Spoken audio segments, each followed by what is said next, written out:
गौतम गंभीर आखिरकार लंबे इंतजार के बाद, लंबे डिस्कशन, लंबे इंटरव्यू के राउंड के बाद अब भारतीय टीम के हेड कोच बन गए हैं। जय शाह ने ऐलान कर दिया कि गौतम गंभीर टीम इंडिया के अगले हेड कोच होने वाले हैं। श्रीलंका दौरे से कमान गौतम गंभीर संभाल लेंगे। गौतम गंभीर के नाम के अनाउंसमेंट के साथ ये चर्चा शुरू हो गई है कि गौतम गंभीर टीम इंडिया में आ तो हेड कोच के तौर पर रहे, लेकिन क्या बदलाव गौतम गंभीर अपने साथ लेकर आएंगे। इस बार केकेआर के मेंटोर के रूप में थे। आईपीएल में केकेआर ने चैंपियनशिप जीत ली और उसके बाद से ही चर्चा शुरू हो गई थी क्या गौतम गंभीर भारतीय टीम के हेड कोच बनने वाले हैं। उन्होंने अप्लाई भी किया और बीसीसीआई ने भी कहा कि भाई गौतम गंभीर ही हमारे हेड कोच होने वाले हैं। बहुत सारे लोगों के मन में सवाल आए कि भाई गौतम गंभीर जब कोच बनेंगे तो क्या भारतीय टीम जैसी दिखती है फिलहाल वैसी ही दिखेगी, या फिर गौतम गंभीर का जो अप्रोच है खेल के प्रति वो भारतीय टीम में भी देखने को मिलेगा। देखिए, बदलाव तो साफ तौर पर गौतम गंभीर के खेल में दिखेंगे। कई सारी ऐसी रिपोर्ट्स भी सामने आई हैं जहां पर गौतम गंभीर ने साफ कहा था कि वो टीम पर पूरी तरीके से कंट्रोल चाहते हैं। यानी ऐसा नहीं कि वो सिर्फ एक कोच की भूमिका निभाएंगे जहां पर उनके पास सिर्फ मैदान के बाहर खिलाड़ी को गाइड करने तक का काम होगा, ऐसा नहीं है।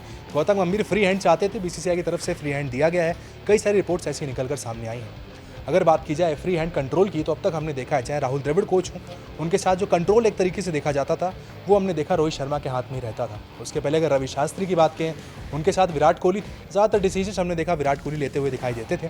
लेकिन अब चूंकि गौतम गंभीर का एरा है, तो गंभीर एरा में उम्मीद की जा सकती है कि गौतम गंभीर के पास पूरा कंट्रोल होने वाला है डिसीजन मेकिंग का। सिर्फ कप्तान ही सारे फैसले नहीं लेगा, गौतम गंभीर के पास ये पूरे राइट्स होने वाले हैं कि गौतम गंभीर जो चाहते हैं, जिस तरीके से टीम को चलाना चाहते हैं, उनकी सबसे बड़ी शर्त यही थी, उस पर पूरी तरीके से मंजूरी मिल गई है। कहा गया कि भाई आप जैसे चाहते हैं टीम को चलाना वैसे चलाएं, बीसीसीआई को कोई एतराज़ नहीं।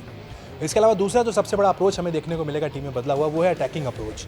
राहुल द्रविड़ जब टीम के कोच थे, राहुल द्रविड़ को जाना जाता है एक बहुत ही सुलझे हुए, शांत, बड़े डिफेंसिव कैरेक्टर के रूप में। लेकिन गौतम गंभीर की जब बात आती है तो बिल्कुल उल्टा स्वभाव नजर आता है।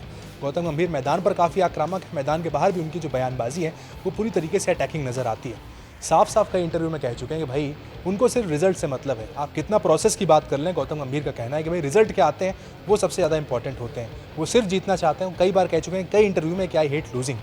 तो गौतम गंभीर के सामने जो चैलेंजेस है बहुत सारे हैं। ICC tournament back to back आने वाले हैं। 2025 में WTC होना है फाइनल, उसके बाद 2025 में ही चैंपियंस ट्रॉफी है, 2026 में T20 वर्ल्ड कप है, 2027 में वनडे वर्ल्ड कप है। तो उनके 3 साल का जो टेन्योर है काफ़ी कठिन होने वाला है। कांटों का ताज गौतम गंभीर ने पहन लिया है। देखना होगा कितने रिजल्ट आते हैं। राहुल द्रविड़ जाते जाते टीम इंडिया को एक आईसीसी टाइटल जिता गए हैं। अब गंभीर के सामने बैक टू बैक अगले 3 साल तक आईसीसी टाइटल्स हैं। तीसरा एक बहुत बड़ा बदलाव गौतम गंभीर की कोचिंग में देखने को टीम इंडिया में मिल सकता है, वो है यंग टीम। गौतम गंभीर को डोमेस्टिक सर्किट का आइडिया बहुत ज़्यादा है। गौतम गंभीर बहुत ज़्यादा देखा जाए तो डोमेस्टिक प्लेयरों के साथ काम करते हुए नजर आए हैं।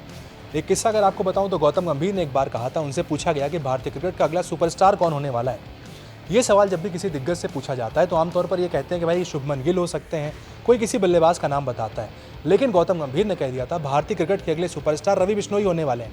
रवि बिश्नोई का डेब्यू तब तक नहीं हुआ था। उसके बाद 8-9 महीने बाद रवि बिश्नोई का डेब्यू होता है और रवि बिश्नोई आईसीसी रैंकिंग में T20 में नंबर 1 गेंदबाज बन जाते हैं। इससे साफ पता चलता है कि गौतम गंभीर की जो खिलाड़ियों को परखने की क्षमता है वो कितनी ज़्यादा है। तो गौतम गंभीर डोमेस्टिक सर्किट को जानते हैं अच्छे से।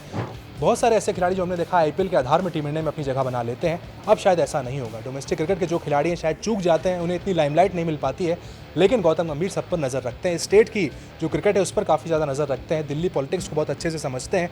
इन सब के बीच गौतम गंभीर यंगस्टर पर बहुत ज़्यादा इन्वेस्ट करने वाले हैं। ये एक बहुत बड़ा बदलाव टीम इंडिया में दिखने वाला है। एक और बहुत बड़ा बदलाव जिसकी चर्चा लगातार हो रही है कि गौतम गंभीर क्या कोच बनेंगे तो 3 अलग अलग फॉर्मेट की 3 अलग अलग टीमें होंगी।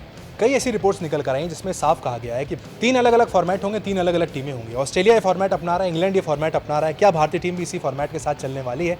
ये सवाल गौतम गंभीर से एक बार जब इंटरव्यू में पूछा गया था, उन्होंने कहा था कि इसमें कोई ऐतराज़ नहीं है। अगर देखा जाए तो ऑस्ट्रेलिया सक्सेसफुल है, इंग्लैंड भी सक्सेसफुली क्रिकेट खेल रहा है।